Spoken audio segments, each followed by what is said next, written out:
भारत में ही क्यों जन्मे सभी देवी देवता, सर्वप्रथम पूजा किसकी करें। एक बार पार्वती जी जब स्नान करने जाने लगी तो उन्होंने अपने पुत्र गणेश से कहा, बेटा मैं नहाने जा रही हूँ, तुम द्वार पे बैठे रहो। जब तक मैं नहाकर वापस न आ जाऊँ तुम यहीं बैठे रहना और किसी को भी अंदर न आने देना। एक आज्ञाकारी बालक की भांति गणेश द्वार पर बैठ गए। अभी पार्वती नहा ही रही थी कि शिव अपने गणों के साथ आए और घर में जाने लगे तो गणेश ने उन्हें रोककर कहा, अभी आप लोग बाहर प्रतीक्षा करें, माता पार्वती अंदर स्नान कर रही है। जब वे स्नान कर बाहर आ जाएं तब आप अंदर चले जाना।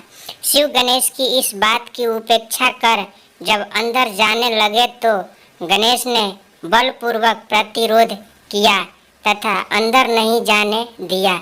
इस पर शिव को क्रोध आ गया और उन्होंने अपने त्रिशूल से गणेश का सिर काट दिया।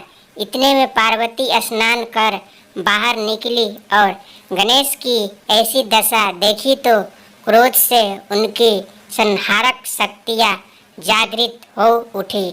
उसी समय देवर्षि नारद नारायण नारायण करते वहाँ से गुजरे। उन्होंने माता पार्वती से प्रार्थना की, माँ जगदम्बे अपनी संहारक शक्ति समेटो, आपके पुत्र को जीवित कर दिया जाएगा। फिर उन्होंने शिव से कहा, प्रभु आदि शक्ति जगदम्बा के क्रोध की शांति के लिए गणेश को जीवन देने के लिए कुछ कीजिए। नारद जी की बात सुनकर शिव ने एक गज शावक का सिर काटकर तत्काल गणेश के धड़ से जोड़ दिया।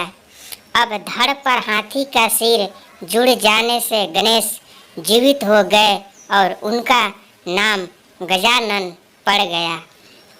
जब पार्वती ने पुत्र का यह रूप देखा तो नारद जी से कहा, देवर्षि मेरे बेटे का यह रूप इसे कौन सा देवत्व प्रदान करेगा।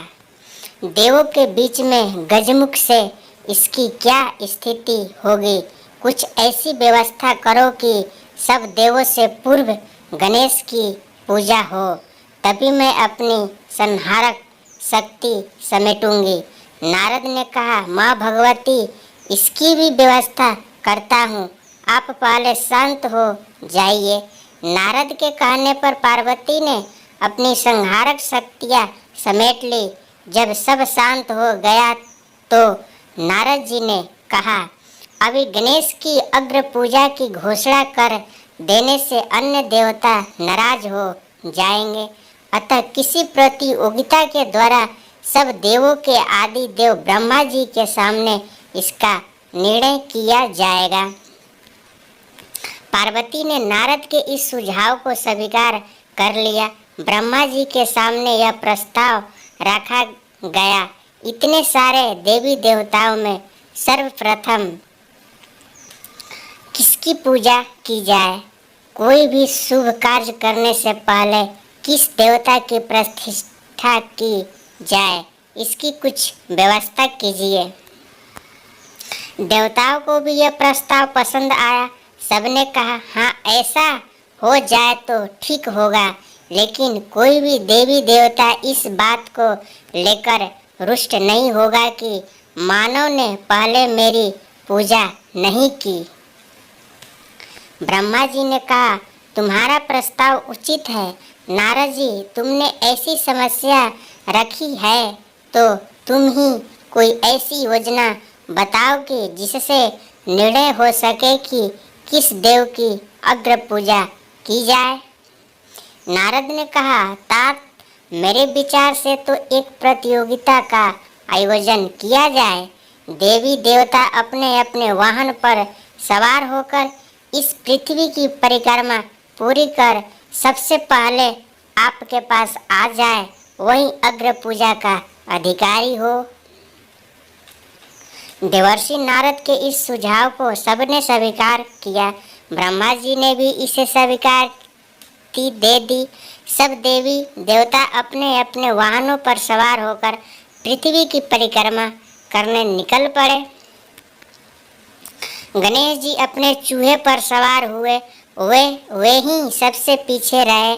उनकी सवारी चूहा अन्य देवताओं की सवारियों का क्या मुकाबला करता, पर प्रतियोगिता में भाग तो लेना ही था। नारद गणेश का उपक्रम देख रहे थे तथा विचार कर रहे थे कि गणेश तो शरीर में वैसे भी लंबोदर भारी भरकम, ऊपर से सिर भी हाथी का है। इनकी सवारी भी विचित्र चूहा जैसा छोटा सा जीव कैसे पृथ्वी की परिक्रमा करके सफल होंगे। उधर माता पार्वती को वचन दिया है कि उनके पुत्र गणेश की अग्र पूजा होगी। ऐसा सोचते हुए उन्हें एक उपाय सूझा। वे गणेश से बोले, गणेश जी, उन बड़े बड़े देवताओं और उनके भारी भरकम वाहनों के बीच में आप अपने भारी शरीर से इस छोटे से चूहे पर बैठकर पृथ्वी की परिक्रमा तो संभव है कर लो, पर सर्वप्रथम आने के बारे में कुछ भी सोचा है? गणेश ने कहा, मेरे पास जो वाहन है मैं तो उसी का प्रयोग करूँगा, प्रथम आऊँ या न आऊँ। नारद ने कहा, करो, अपने इसी वाहन का प्रयोग करो, पर बुद्धि के साथ। देखो, यह सारा विश्व ब्रह्मांड प्रकृति और पुरुष में समाया है और यह सब कुछ राम में रमण कर रहा है। ब्रह्मांड राममय है, इसी नाम की परिक्रमा यह भूस्मरण कर डाल रहा है।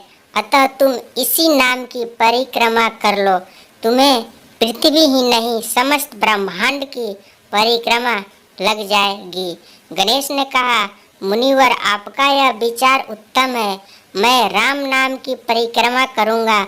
यह कर उन्होंने भूमि पर राम नाम लिखा और अपने मूषक पर बैठकर उस नाम की 3 बार परिक्रमा करके ब्रह्मा के समक्ष जा खड़े हुए। ब्रह्मा जी ने देखा कि अभी किसी भी देवता का पता नहीं और गणेश ने परिक्रमा पूरी भी कर ली। उन्हें आश्चर्य तो हुआ, पर वे बोले, कुछ नहीं, बाद में जब सारे देवता परिक्रमा करके आए तो। ब्रह्मा जी ने कहा, देवों के देव, आप लोग एक एक कर आते रहें, पर यहाँ तो गजानन सबसे पहले मेरे पास पहुँचे, इसलिए अग्र पूजा का अधिकार इन्हें ही मिलना चाहिए। अन्य देवों ने आपत्ति की कि प्रजापति, यह कैसे हो सकता है? गणेश भला इस चूहे पर बैठकर सारी पृथ्वी की परिक्रमा कैसे सबसे पहले आपके पास आ सकते हैं? लगता है ये परिक्रमा करने गए ही नहीं होंगे, प्रारंभ से यहीं बैठे होंगे।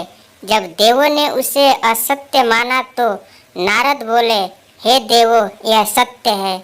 आप लोग तो भौतिक और स्थूल की परिक्रमा करने गए थे, पर गणेश ने तो उसकी परिक्रमा की जिसमें यह भूमंडल ही नहीं बल्कि त्रैलोक्य ही समाया है, जिसमें सारा विश्व ब्रह्मांड रमण कर रहा है। उस राम नाम की 3 बार परिक्रमा कर ये त्रैलोक्य की परिक्रमा कर सबसे पहले पहुँचने वाले हो गए हैं, इसलिए इन्हें विजयी घोषित किया जाता है। ये प्रथम अग्र पूजा के अधिकारी हैं।